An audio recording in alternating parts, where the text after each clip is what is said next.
I didn't tell anybody, but oh, it's on. Is it live on YouTube again? Yeah. Okay. So if anybody stumbles on, I mean, last time we did this, we told people and nobody came. So Yeah. I have no expectation that we'll see anybody this time. But okay. All right, you ready to record? Yeah.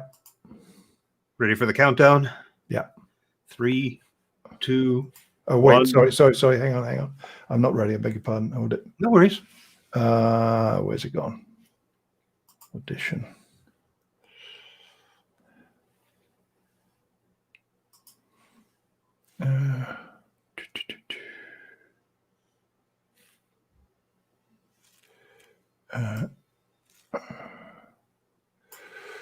Hold on.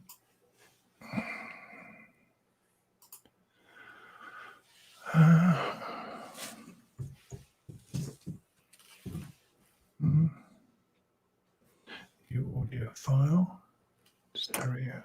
Okay. Do you record in stereo or do you do it in mono? No, mono. Okay, I'll do it in mono because the stereo files are big. Yes, they are. I just left it at the default. But whenever I get a stereo file, because Dan gives me his in stereo, I just copy one track to a new track, so it's just mono. Yeah. Okay, so you want to try that again? Yeah. Okay, you ready? Yeah. 3, 2, 1, go. Hi, everybody, and welcome to episode number 202 of For Immediate Release. It's the December installment of the Hobson and Holtz Report, and I am Shel Holtz in Concord, California. And I'm Neville Hobson in Thatcham in England. And we have a jam-packed show for you today, all kinds of interesting stories to talk about. Want to start, though, with a couple of listener comments. Neville, we got listener comments. That is a great thing to hear, Shel. It is like the old days. There are two of them, and they're both from the same listener, Sally Getch, rhymes with sketch, who is also responsible for developing the FIR Podcast Network website. These are two comments that I missed from previous shows, one from 199 and one from 200. The one from 199, Sally says, I was listening to you talk about contact tracing apps, and I suddenly thought Foursquare. It wasn't that long ago that people were voluntarily checking in everywhere they went. They just need to gamify the app in some way, though in this case, you might get points for not going out. So that's what Sally had to say about contact tracing. And I hadn't thought about gamifying the contact tracing apps. That's an interesting idea. If that stimulates more people to engage with it, right? Yeah. And from episode 200, Sally writes, love the idea of commuting to the home office. Even if I did that on foot, it would give me a chance to listen to more podcasts. The voice text experiments are interesting. I dislike being interrupted by calls I'm not expecting, and I definitely perceive making them as harder than it is, but I have to acknowledge that talking on the phone has the same advantages as listening to podcasts. You can do it while you're doing something else, and you don't have to sit in the same place all the time. But conducting a meeting over the phone can be chaos if there's no set agenda, and people are expected to just speak up when they want to say something. I know of one organization that had a very contentious international board of trustees who met every month by phone. They switched to Zoom and suddenly all got along better. I very often work with clients I've never seen, except in their profile photos, though I like to have a video meeting at least the first time so I can picture them when writing or speaking. On the other hand, I conducted the first 16 years of my relationship with my husband primarily by email, so I might be a bit of an outlier. That's a good one. That's a really good one. I think it's interesting, though, what Sally mentions there. I mean, I'm just thinking, where are we? We are, as we're recording this, 19th of December. So far this month, in December, I've had one phone call, with a traditional phone call. Someone's called my number. One only. That doesn't take into account on the landline we have, which is basically for ordering pizzas. The marketing scams, as I call them, all get blocked. It's pretty nifty software that knows from others that this is not to be trusted. So I don't answer them. If it's something important, they'll leave a voicemail, right? But I've had probably 50 calls, but WhatsApp, I'm talking about on the phone. I don't tend to do Zoom much on a mobile device, do them on the desktop. And so it's shifted. The need to communicate and the ability to do so is still there, right? But the methods have changed. And it's otherwise, I guess, the experience is the same, really. The line quality is better and the device is an improvement as well. I get so few phone calls on my company phone that I've gotten very lazy about checking it for voicemail. And toward the end of the day yesterday, I was doing something else on the phone and I noticed I had a voicemail. I went, oh, I wonder how old that is. And it was from, fortunately, only that morning. It was a reporter looking for a comment on something. So I got to check that phone more often. Anyway, a couple quick notes. FIR Zoom chat continues. We had a very nice chat this past Thursday. It seems to be the same group of people every week right now. It's you and me and Chip Griffin, Dan York, and Bill Spaniel. We'd love to get some more people on the call, but we won't be resuming these calls until after the first of the year because the next two, if we stuck with our current schedule, would be on Christmas Eve and New Year's Eve. And as you were mentioning a little while ago, Neville, we did record once on Christmas Eve and New Year's Eve. Yeah. But that's not the same as asking other people to join us on those days. Right. We can make those decisions. We can't ask that of others. So we will get back to that. Those are at 1 p.m. Eastern on Thursdays, starting with the first Thursday in January. Also, just posted the Circle of Fellows, the most recent episode. It was a really good conversation, which is why I'm mentioning it here, about the role that communicators can play in developing and sustaining and evolving a great corporate environment. Mary Hills, Ned Lundquist, Letitia Narvaez, and Mark Schumann were the panel I moderated. And that's available now on the FIR Podcast Network. Really good conversation. My favorite examples of moderating are when I don't have to ask a question because they're just engaged in such great conversation that I can sit back and let them talk. And that was what this one was like. Cool. Yep. And before we jump into our first story, I do want to let you know about our sponsor, Polite Mail. A couple of great items have been posted to the Polite Mail blog. Both are related to communicating under the conditions the coronavirus pandemic has created. There's one on how to overcome the distance between managers and their employees so managers can better support their remote workers. The post points out that the Harvard Business Review asserted that manager distance is frustrating employees and stalling work. And the advice is good, including making daily contact with your employees, setting routines, being reliable, and providing feedback. The other post explores how to write effective change communications amid ongoing uncertainty. According to this post, you need to write your messages with emotional intelligence to respect the complex and varied emotions of your recipients. I'm quoting here from this post. It is your responsibility to name and alleviate fears, build trust with your audience, dispel rumors and misinformation using evidence, and communicate a clear path forward. While this sounds like a big task, it comes down to one thing: organizational empathy. Polite Mail is an Outlook plugin that lets you create impressive emails, send those emails to more accurate lists, and measure and report the results of the messages you send. To learn more, visit politemail.com, and while you're there, subscribe to get notified when new blog posts are published. And of course, we thank Polite Mail for their support for immediate release. They pay for all of our hosting costs and other little expenses that are associated with podcasting. And it's nice to not pay those out of pocket. Great. So we get into our content, starting with Twitter. A lot of changes going on at Twitter. The obvious ones that have been talked about a lot recently is the shifting behavior of the retweet function, where Twitter wanted you to actually read what you retweet before you retweet it. So they wanted to encourage that, so you get a different kind of pop-up when you click the retweet button.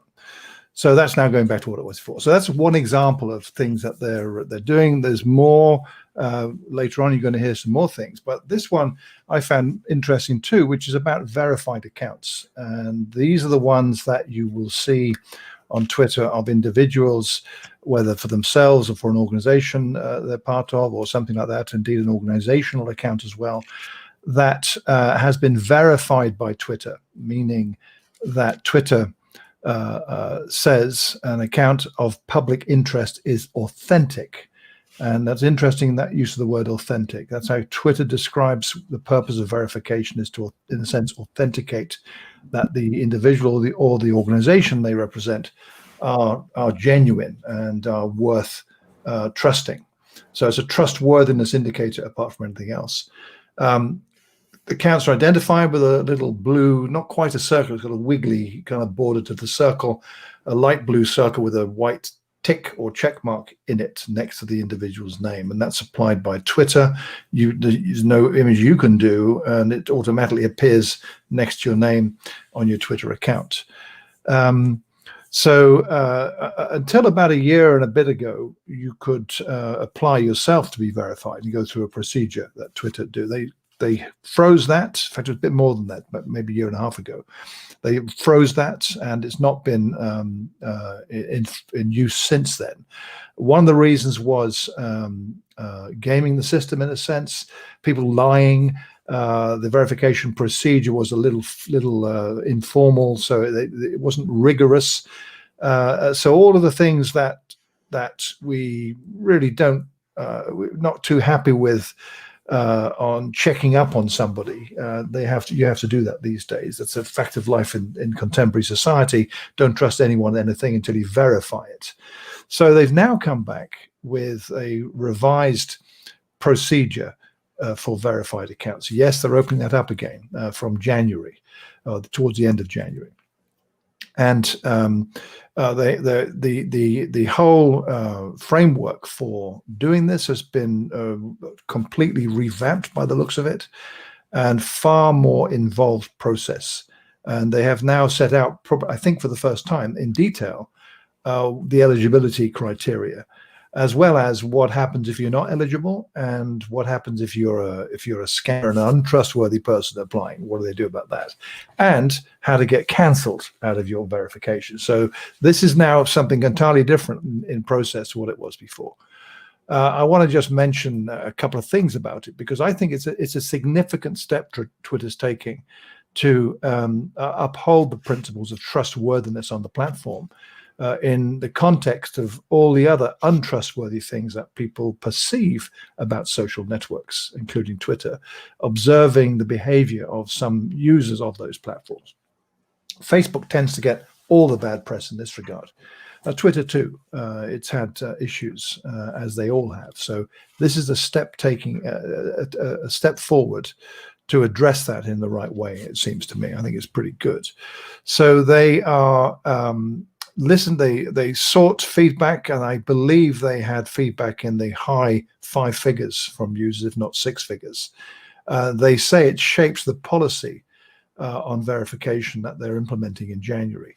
So, for instance, they talk about that some of the criteria for a profile to be considered complete was too restrictive, according to the feedback. So they updated the definition that no longer requires a profile bio or a header image, things like that they've changed, clarified the titles of some of the categories. They heard feedback that measuring minimum follow account on a per country basis wasn't always the right approach, and there's a lot of detail about why that wasn't. They've taken that into account as well as adding categories, including academic, scientists, and religious leaders, which weren't really, you couldn't see how to fit that in the categories that existed before that. So they're enforcing the policy on January the 20th. So that's just over a month away, which is when they'll also begin automatically removing the verified badge from inactive and incomplete accounts. And they go into detail on what defines an inactive and incomplete account. So the new policy defines a complete account, which is the most basic one, as one that has all of these things: either a verified email address or a phone number, a profile image, and a display name. So all those accounts you see without any kind of profile image aren't eligible for this. It's great. I think a major element to it is the change in automated review processes. So that's an AI-driven approach, where they're using both humans and AI to ensure they say that they're reviewing applications thoughtfully and in a timely manner. They also want to give people the option to share demographic information after completing the new verification application, so that Twitter can measure and improve the equity of the verification process. They're going to share more details about the process soon. So there's no real detail yet about that.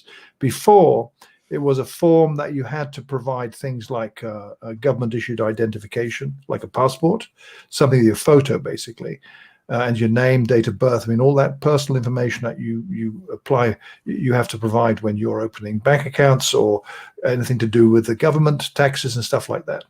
So they don't disclose any information about how they perform the verification of identity. So a lot of trust there. But if you want to be verified, then you're going to have to go through a lot of that. So some of the criteria are quite interesting. And I'm not going to read all of this. There's a lot of it. But some of them I found quite interesting. Companies, brands, and organizations, which are probably the most relevant for our listeners.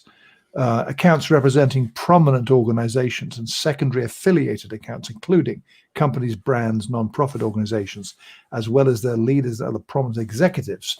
So you've got to qualify as prominent. Accounts have got to meet two of these requirements. This is interesting.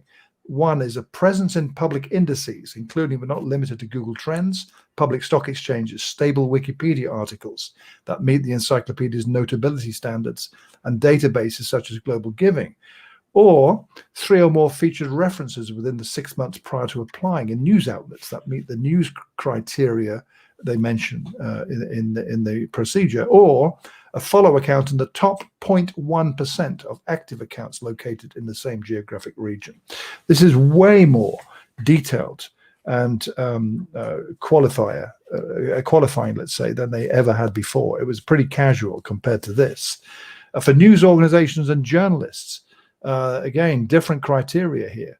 And one thing that's common with all of these things, by the way, you've got to have a public account. It can't be private. So you've got to be completely open with your account. And I can see one consequence of this is that the verified account overall listing is going to go down. I'm pretty sure of that, because some of them, you wonder why they're verified.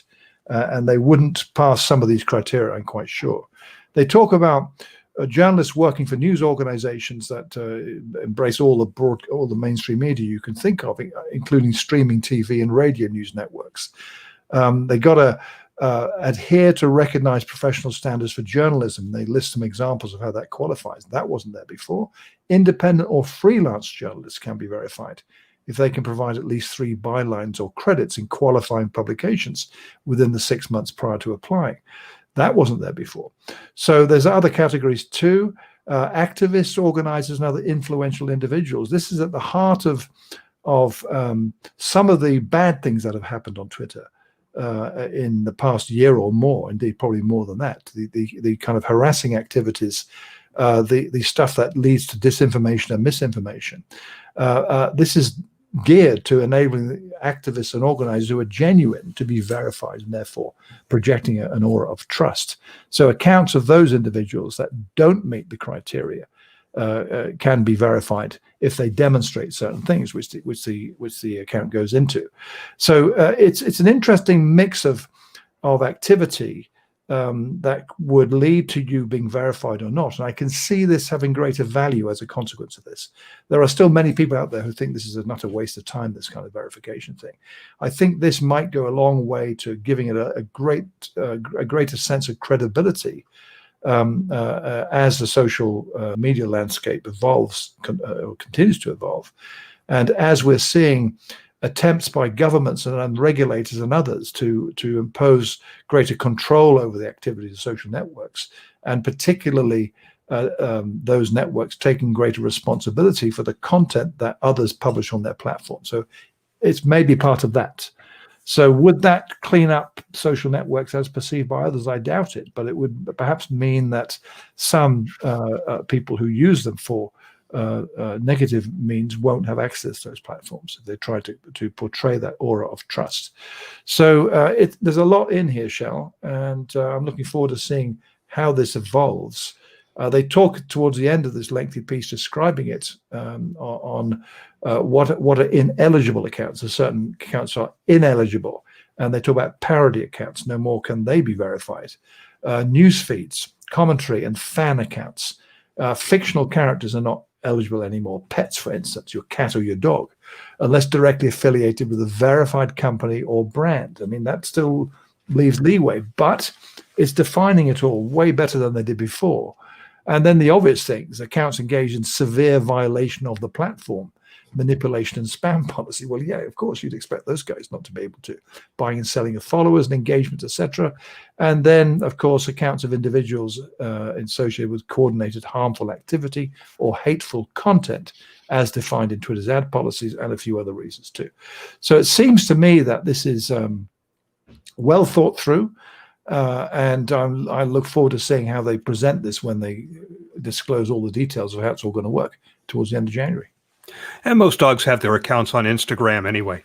As well. Yeah, I think this is a good move. Everything seems to be geared toward addressing the issues that people had been raising about verified accounts. I don't think it'll affect you or I. We both have verified accounts and already meet the criteria. And whether it gets people more comfortable and quells all the outrage that we were hearing about verified accounts before, I don't know. It's pretty easy to gin up outrage online, but yeah. I see it as being part of a whole with all of these other changes that they are making that seem to be all geared toward making it a better place to go have conversations. There's another thing that they're doing. They're testing what they're calling humanization prompts. About 10% of English-speaking Android users are seeing these. What happens is when you go to reply to somebody, it'll show you your shared interests with them and mutual followers, in the hopes that people will see what they have in common with someone they're replying to, realize that they're human and not just an account, and maybe not be so vile in what they were going to say. So that'd be interesting if that takes into account this new process about verified accounts. Right. So if it surfaces verified accounts post this procedure's new process, so say later in 2021, would give you a feeling of greater trust in that account that Twitter's recommending you follow, because they've done the due diligence on checking them out, basically, right? Yep. So that to me would make Twitter therefore more likely to be a place that I'd find people that I would not suspect of not being there for the reasons I say they're being there. But that requires a jump in trust, without any doubt. And so that's interesting to see that taking place, though, Shell, because that fits in with this, to me, it would seem, of recommendation that you can trust, because it's Twitter that you trust, right? Because they're doing this kind of thing and they're surfacing people to you who they've checked out. I'm not saying it's only verified, of course, it probably isn't going to be that. But that's a good step in the right direction, it seems to me. Right. Plus, there's the whole retweet thing and the notice that you'll get when somebody tweets something that's not factual around issues that are important. Although I've seen brands have been having fun with that, saying this is definitely not a questioned statement of fact or something like that. But there's something else Twitter's doing. We're going to get to that in a minute. But regular listeners know that I am all in with audio, spoken voice technology, everything from podcasts, obviously, to smart speakers. I was intrigued when I saw an article about an app called Clubhouse. I hadn't heard of it, but that's not for lack of content about it. In fact, when I took to Twitter to see if anybody could share an invitation to join Clubhouse with me, a number of people we know offered me one. CC Chapman, he said he has some. He doesn't use it, but he has an account, and he didn't know how to share the invites, but he'd go look. And then there was Jeremiah Aoyang, who just sent me one. And Jeremiah has been writing about it. It's been all over the media. For some reason, it hasn't shown up in any of my news feeds. But the more I dug into it, the more intrigued I became. The video reviews I looked at, these are people who are gushing over it. There's all kinds of articles. So what is it?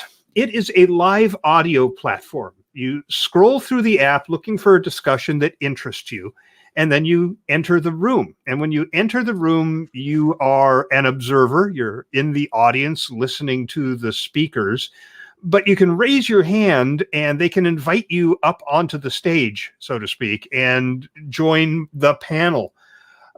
And the conversations, some of them go on and on. I read one article where the author said that when he jumped in, he participated in a branding conversation. Then he went to bed and got up, and it was still going on. He spoke to the guy who started it. It was over 20 hours. This conversation went on. None of these conversations are recorded, by the way, at least not by the app. I suppose if I wanted to, I could figure out a way to record it, even if I just took my other phone and turned the audio recorder on and had it on speaker. Enterprising users can figure out how to do that. But there's also no private messaging. There's no written comments. All there is audio, although some of this is finding its way onto Twitter, people just saying they were talking about X on Clubhouse. When it started, apparently, it was a platform for celebrities to chat with their fans, or at least celebrities were the first to really latch onto it. But as it's grown, it's also expanded. Last night was the first time I participated. I didn't talk, I just listened.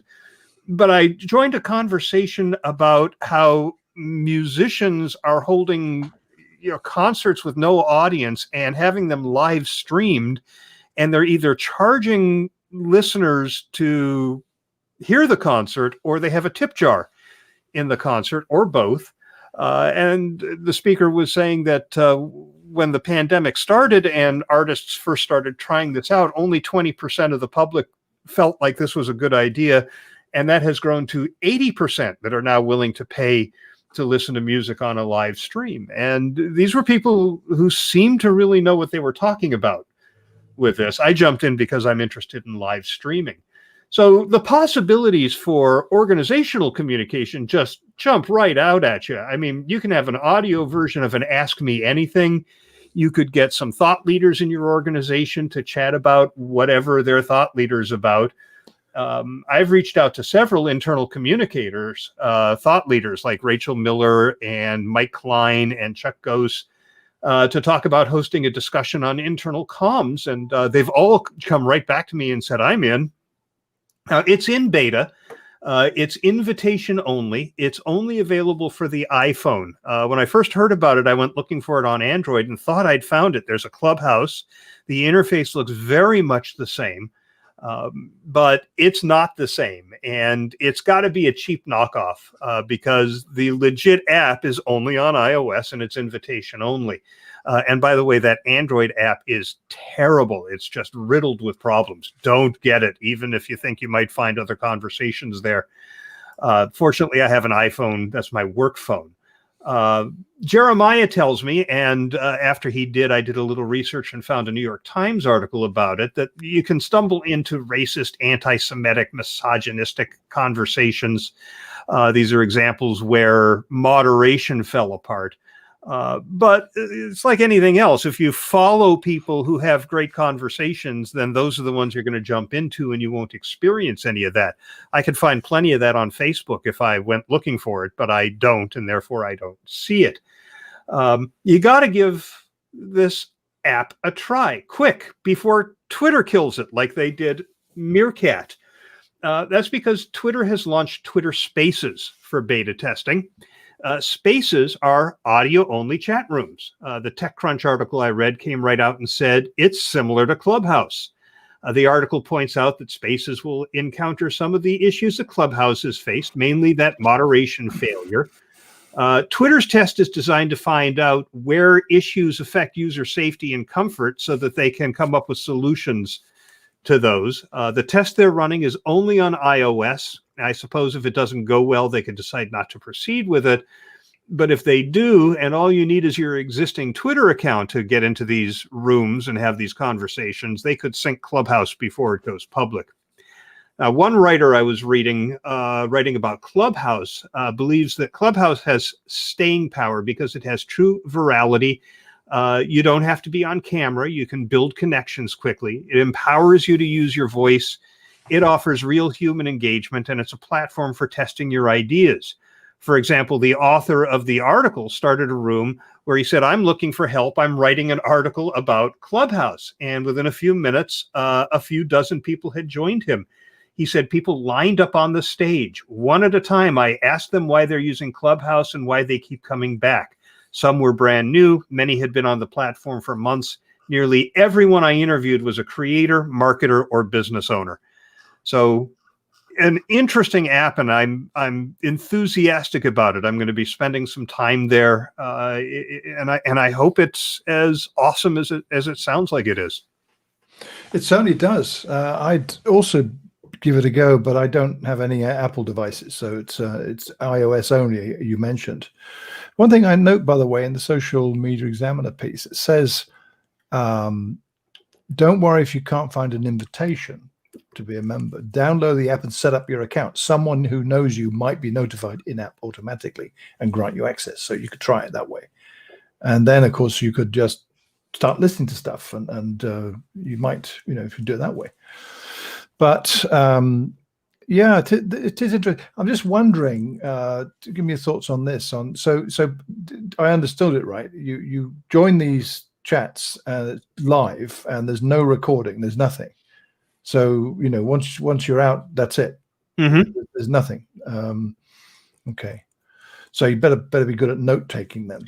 Right. Or just enjoy the conversation. I've read people who say it's like listening to a podcast. They just turn it on and sit back and listen. They're not interested in participating. But if you want to participate, like I say, just tap the icon of the raised hand, and the person who created the room sees that you want to talk, and they can opt to invite you onto the stage. Wow. And, Maggie Fox, when I was having conversations on Twitter about it, said, it sounds to me like just a telephone conference call.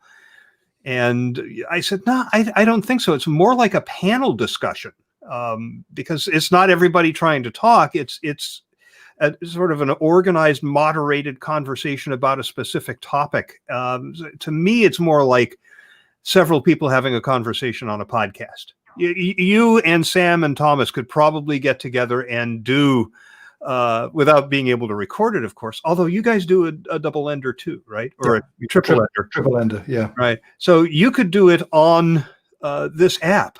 And just, we might try that.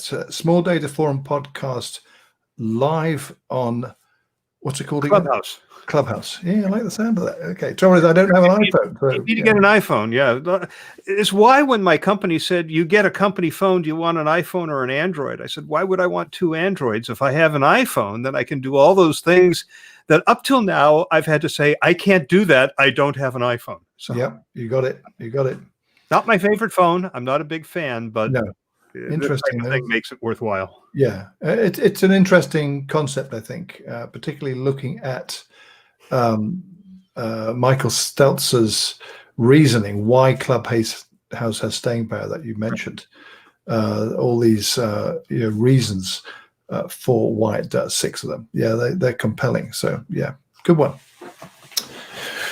So let's talk about the pandemic. That's currently going on. Yeah, why not? I don't talk about the pandemic enough. No, well, this story though is an interesting one. It's perfect. It was in Bloomberg Business Week, as we now call it. By the way, I remember when it was just Business Week. That you shall. Bloomberg Business Week, and headline compelling. That caught my eye in my RSS feed. When your company has to say sorry, here's how to do it right. This is not strictly about the pandemic, but there's a lot of this happening because of the pandemic. And here in the UK, as we're recording this, I'm happy to let you know that Christmas is cancelled for 17.5 million people across southern England, because we've just gone into a new tier 4 kind of semi-lockdown as of tomorrow, Sunday, 1 minute past midnight, because of the rise in infections and so forth. You can read it online because it's all over the news at the moment. But as a result, many businesses are suddenly faced with, particularly the hospitality industry, that's it. Christmas really is cancelled. So all those restaurants and pubs and places who are doing Christmas lunches for folks, sorry, that ain't going to happen. So they're in the midst of cancellations and refunds and all that kind of stuff going on. And there's other businesses too that are classified as non-essential. There's a long list of those. They've all got to close now. So all that's going on. So I would imagine some of those are going to be saying sorry to customers because of this. It's not anyone's fault exactly, but that's what you do. So this piece in Bloomberg Business Week, I thought it was pretty good. The examples they gave as they introduced the piece: the pandemic has sparked an outbreak of corporate apologies. Most are terrible, they say. You got to read it when you see that. So it talks about research about raising the game when it comes to apologizing publicly for something. But in the context of this, I like the way Business Week presented all of this. They start by saying, okay, here's a crash course in corporate apologies. You need to say you're sorry every time a customer is somehow harmed. And that apology should usually include 4 components: accepting responsibility, showing that you understand the difficulty caused, stating what you've learned, and explaining what you do in the future. These can sometimes be brief, just a few words. And for minor transgressions, such as a shipping delay on a non-essential item, you may not need all 4 components. Use your judgment, but do it right. And then we go through some examples of rights and wrongs. So starting, I'm not going to go through all of these. There's quite a few of them, just a couple to highlight. The first one, don't blame COVID-19. As I mentioned, pandemic, let's start with this one. If you're still blaming the pandemic for business disruptions, given that we've had this thing for a year now, customers may wonder why your company hasn't found another way to meet their needs. So example, the wrong way to issue an apology statement: because of the current COVID-19 situation, we're closing our stores early. A better way, they call it the right way, but I'd say it's a better way: we're keeping our employees safe by instituting split shifts. And then you go into more details about how you can still deliver for your customers. So it's an approach that's far more positive. So it's accentuating the positive, right? And showing that you're cognizant of safety in the workplace, and that highlights a positive aspect of what you can be doing. So that's a good one. They talk about apologizing for the precise harm to your customer. Remember, an apology isn't about the devastating unforeseen circumstances affecting your business. It's not about the business at all. It's about the customer. And any other focus will generate suspicion about your motives. So, wrong approach. Attention customers. Effective March 15, our temporary hours will be blah, blah, blah, blah. I mean, would people actually do that? I guess they would. So then they say a right way could be a message from you to your customer saying, I would have called, but I didn't have your number. I'm so sorry you came all the way here and found this sign. I'd like to make it up to you. Please email me what you plan to purchase, and George, our heroic warehouse manager, will arrange free shipping. I mean, that's a great one, it seems to me. Another one, indicate how the company will next interact with customers. Wrong approach. We apologize for any inconvenience our shutdown has caused. I've seen quite a few of those actually, Shell.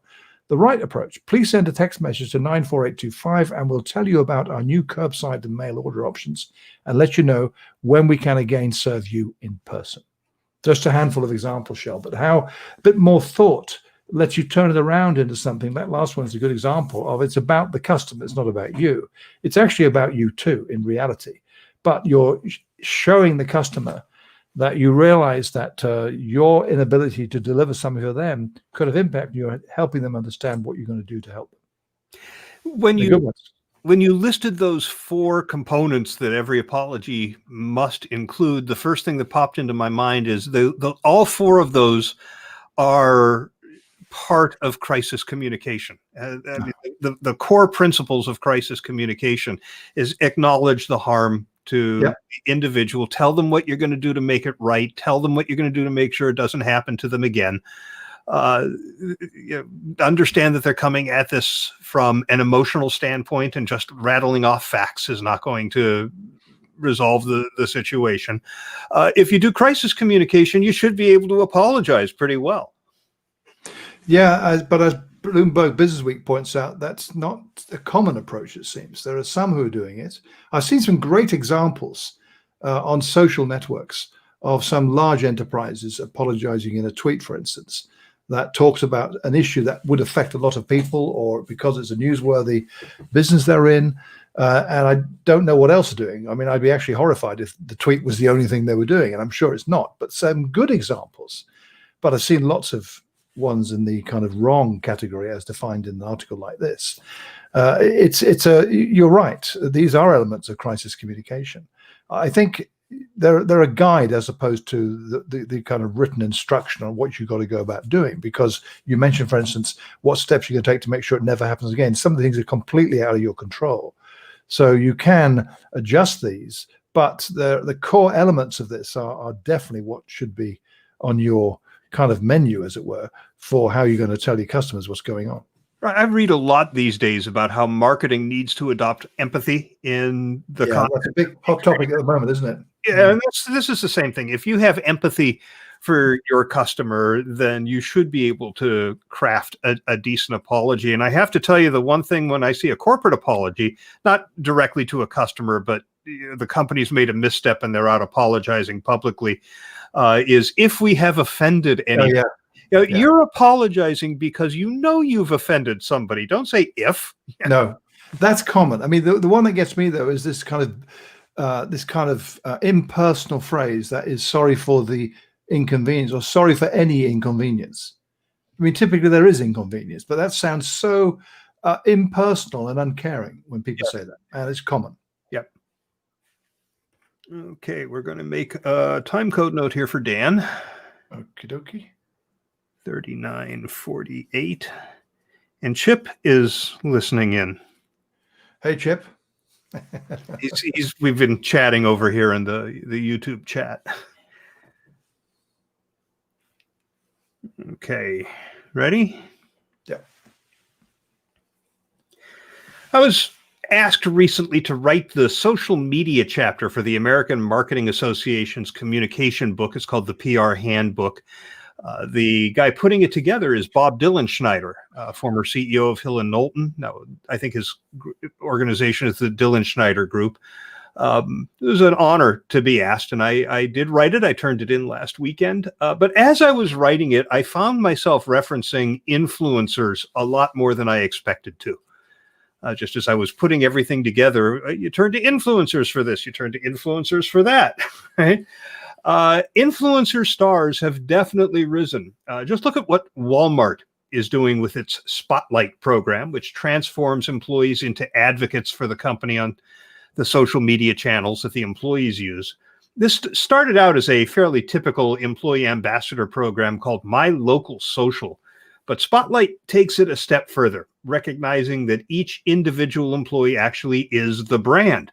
According to the article I read in Modern Retail, a publication that I have never read before that I can recall, it's designed to showcase a behind-the-scenes look at life at Walmart, and increasingly the employees who raise their hands to volunteer for the program are posting to TikTok.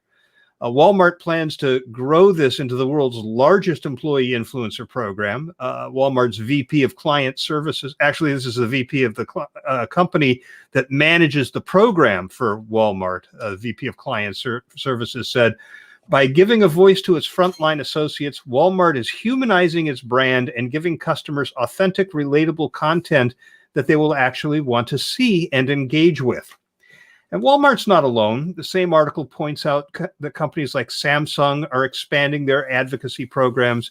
Dunkin' Donuts is actually paying for retail employees to post TikToks on the job. And GameStop has tried to get its employees to take part in dance challenges on TikTok. So you'd think most companies would have gotten the message about employee ambassadors and the value of having them post, in particular to TikTok. But then there's Sherwin-Williams. The paint company had an employee, a part-time college student named Tony Pelisano, who was posting TikToks, which he shared. He used it to share paint mixing techniques. He had 1.4 million followers for the account that was called Tonester Paints. BuzzFeed broke the story that he'd been fired for gross misconduct. Sorry.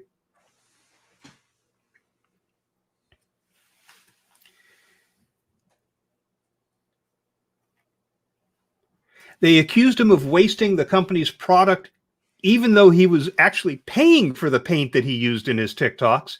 They also accused him of seriously embarrassing the company or its products when he was actually promoting the products. One PR agency representative said this unintentionally stifles employee ingenuity.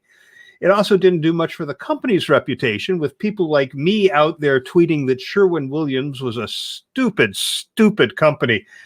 And hey, now I'm here saying this on a podcast. Not good for Sherwin-Williams.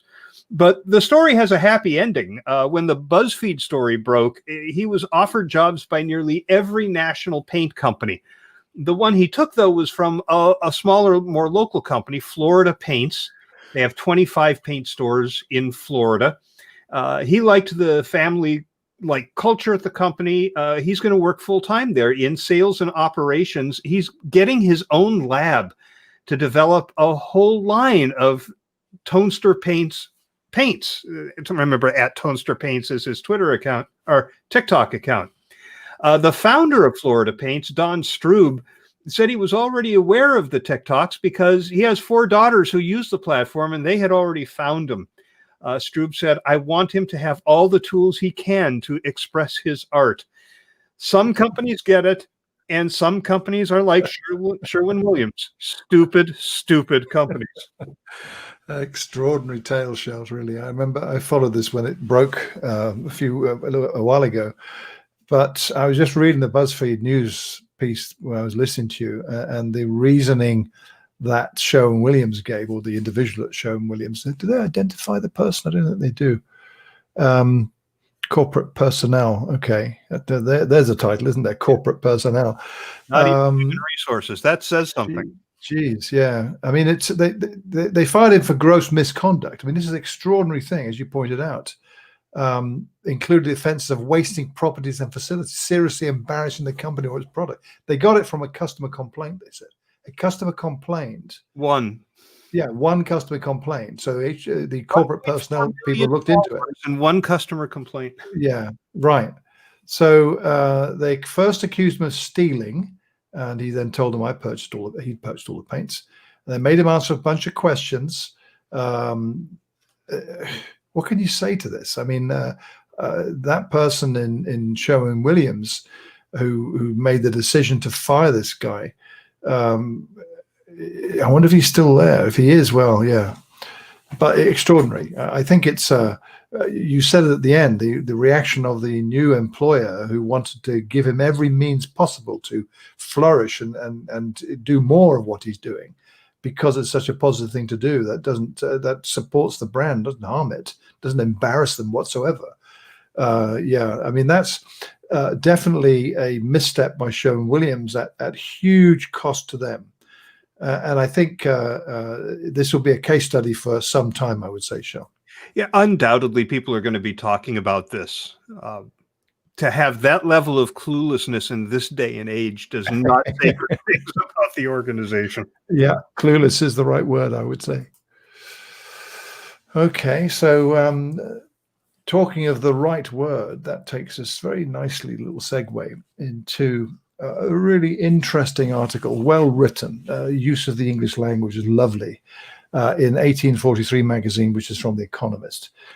And they talk about a brave new word as a subtitle of this. That's apt. The headline, "From Zumping to Toxic Productivity, Workplace Slang for the Pandemic." They say coronavirus has transformed the working world. It's time to sharpen up your slang as well as your CV or resume, as you call it.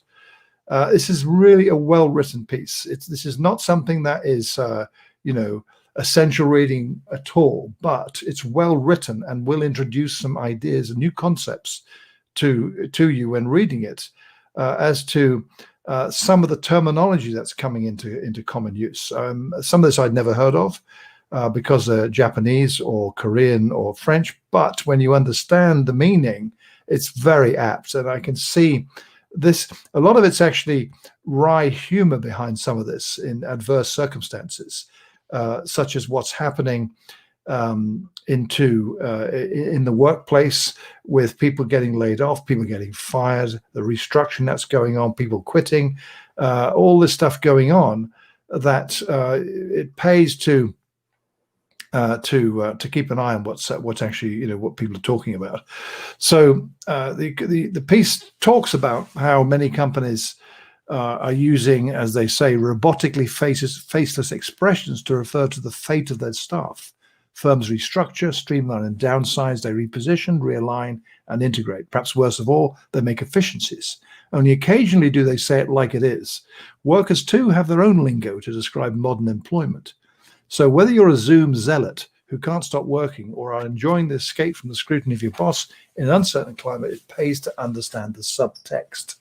Now, there's a lot of these here, and it would take a whole episode to go through all this, which is not really appropriate. I want to highlight a couple that caught my eye, and some brief bit of context about them all. So the first one, toxic productivity. I've heard of this one. I've heard this phrase. So this is one that's an easy one. They say it means an unhealthy compulsion to work. It's a noun. Doing too much can be hazardous, the article says. The term for this inability to switch off is a very modern platitude. Today, toxic is used to describe everything from sexism, toxic masculinity, for instance, to inequality, toxic wealth. It was the Oxford English Dictionary's word of the year in 2018. Britney Spears showed Nostradamus-like powers of perception when she released a single of the same name in 2003, although she probably didn't have an overflowing email inbox in mind. That's a really good one. This one is most interesting, Kubikeri. It's a Japanese word meaning decapitation or layoffs. Noun, right? In Japan, you can lose your head along with your job. And they go talk about the historical origins of this word when the samurai reigned Japan during the Edo period from the early 17th century to well into the 19th. Serious criminals. I read Shogun. I know that word. Yeah, absolutely. Kubikeri has since been outlawed and replaced by hanging, you'll be pleased to know. But the word continues to instill fear in the present-day Japanese, who now dread a different form of kubikeri, getting axed by their employer. These violent words that are used in this context, Shell, axed is another one, right? So that's one example. So that'd be very well known to any Japanese listeners to this podcast. There's zumping. To fire an employee by video, a verb, says The Economist. How to end 1,000 careers with brutal efficiency. It talks about some couples, as on a personal level, saw quarantine as the perfect time to leave listless relationships via brutal zumpings. Yeah, it has happened. Meaning to end a relationship on a video call. Such virus-inspired methods have mutated before our eyes. Now Zoom is coming to kill your career hopes too. Looking your soon-to-be ex-boss in their pixelated pupils is at least more personal than a text or an email, though blurry images and frozen screens can make these video rejections awkward and stilted as well as upsetting. To give an example, in May early this year, a tearful Uber executive laid off 3,500 people in one Zoom call, her eyes appearing to dart away off camera, perhaps towards a script, some observers suggested. Plenty of more traditional companies have coldly chucked their employees via webcam too. There's a reality show, right? I mean, in this day, this global day where Zoom and others like Microsoft Teams, even Skype, for instance, have jumped into the forefront as the kind of go-to means of communicating with colleagues remotely. This is the nature of it now. It's impersonal, but you got to do it if there's no other means of doing. And as you said when we were talking earlier, it is better than the anonymous email, right, or the impersonal email. So there's that one.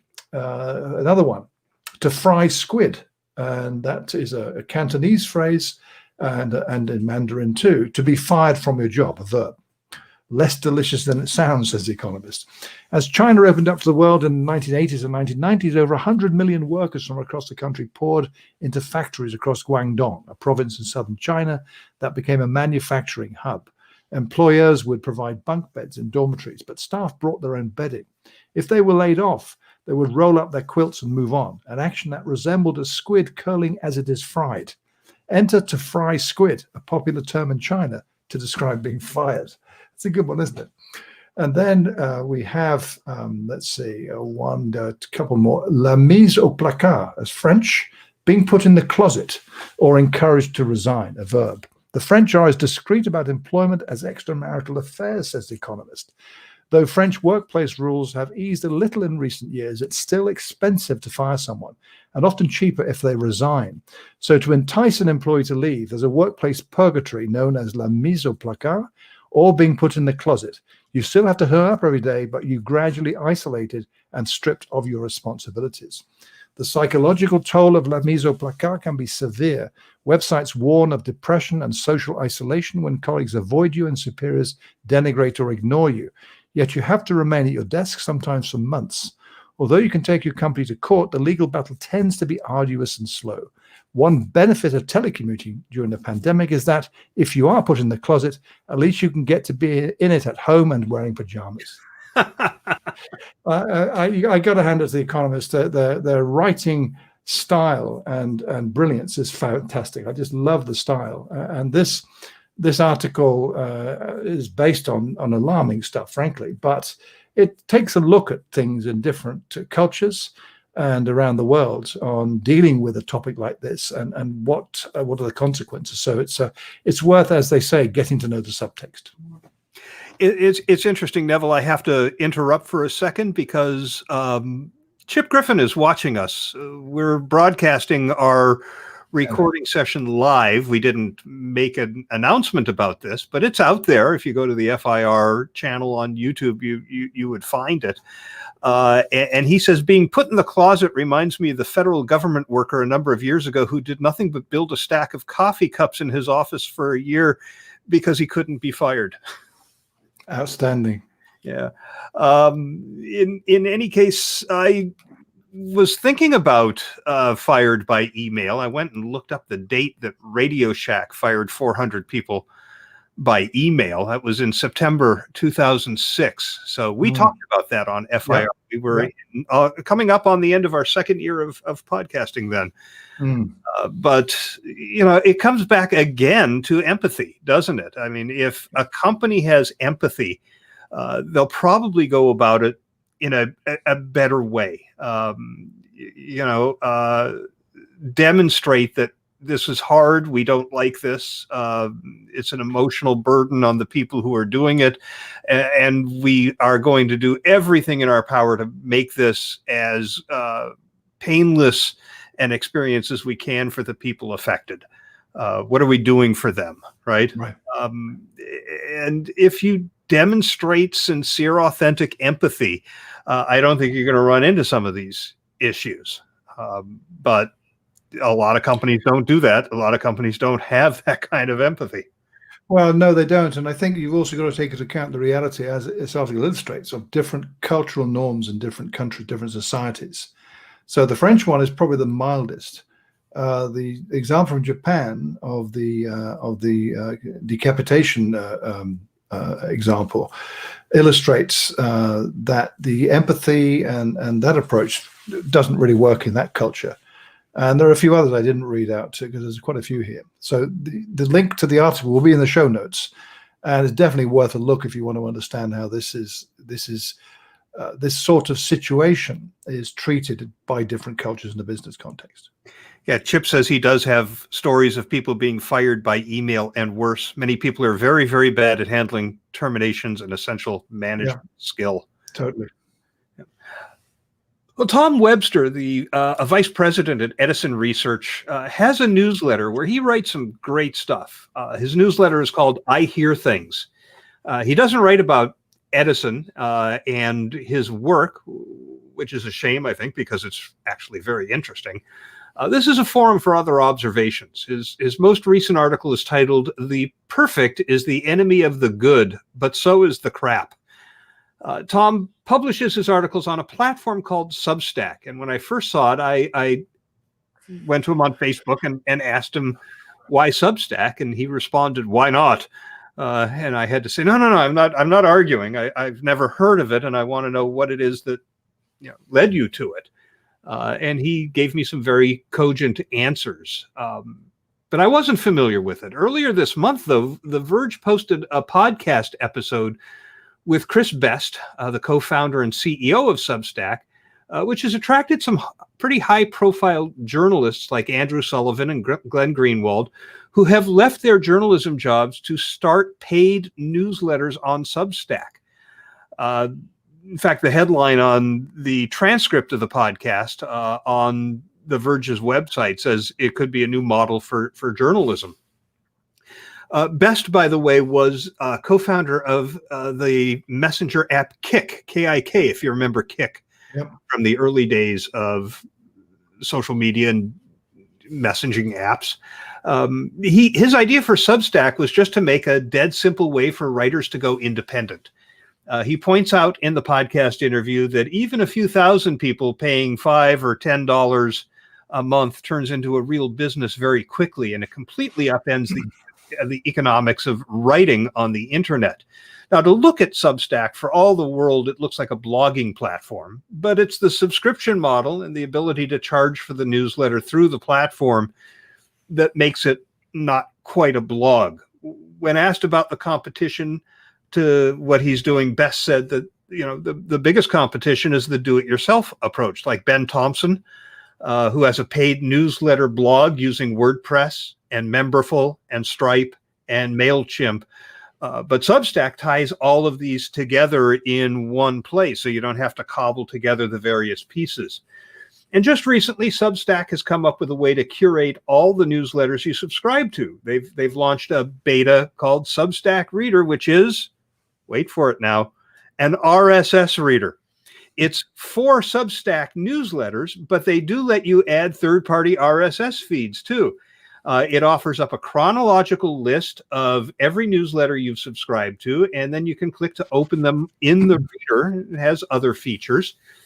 With all the RSS readers that have failed, Google Reader and Dig had one, Substack sees its reader as a companion to the newsletters and less a competitor to the RSS readers that are still out there, like Feedly. Now, so far, I only subscribe to one Substack newsletter. That's Tom Webster's. So I'm fine without the reader, but as I add to my collection, it may make sense to give the reader a try. I may also start a newsletter. I haven't done much blogging on my blog lately, and using a new platform might energize me to do some more writing. But I'm even more excited for the idea of a company, the one I work for instance, creating subscription newsletters as a new revenue stream. I mean, if the content is high quality enough to justify paying $20 a month, why not? It's the same as doing really, really good YouTube videos and generating some of the ad revenue from that for your organization. This is the holy grail of content marketing, according to the Content Marketing Institute. Substack may be one way to achieve it easily. And how about this? If you get enough subscribers to your Substack newsletter, give them the opportunity to have a conversation with you on Clubhouse. So you can actually tie those two platforms together. Cool idea. I like the idea of it taking newsletters out of your inbox. That would appeal to me as a user of a service like this. So I might give it a look, even though I don't subscribe to many newsletters. But I like the idea of the RSS reader format, I must admit. So yeah, I subscribe to a ton of newsletters. So I like the idea of getting it out of the inbox too, but all of the newsletters I subscribe to are not suddenly going to jump to Substack. No, sure. Well, that's it. That's what we have for you this month. I want to let you know that our next episode will be released on Monday, January 25th. We won't be doing Zoom chats, remember, on Christmas Eve or New Year's Eve. As I mentioned at the beginning of the show, we'll start those back up again on Thursday, January 7th. And Chip says he subscribes to a lot of newsletters, but reads very few of them. Yeah, that I used to be like that, Chip, absolutely. And I then got rid of most of them. I've not replaced them. We do want you to send us comments, and we do record at 9 o'clock on the Saturday, 9 in the morning my time, noon Eastern, the Saturday before we release the episode. So just to add, Shell, it's 5 p.m. my time in the UK. Right, but you can do what Chip did and come over to the FIR Podcast Network's channel on YouTube and watch while we record and give us listener comments in real time. I love that. But you can send them asynchronously too. You can send email to fircomments@gmail.com. Attach up to a 3-minute audio file and we will play it. You can record that audio file directly on the FIR website. Just click the send voicemail tab on the right-hand side of the page. Leave a comment directly on the show notes for this episode at firpodcastnetwork.com. That's what Sally did. I just need to check them more frequently. You can share your thoughts on the FIR community on Facebook. And of course, we would love to get your ratings and reviews on iTunes or whatever service you use to find and subscribe to your podcasts. And Chip would appreciate it if we would not schedule our recording to conflict with when Arsenal is playing, which apparently we did today. It's the Saturday before we release at noon Eastern every month. And with that, we'll end this with a 30 for immediate release.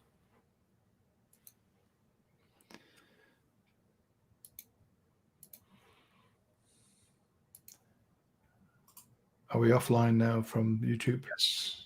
Let me hit the stop button on my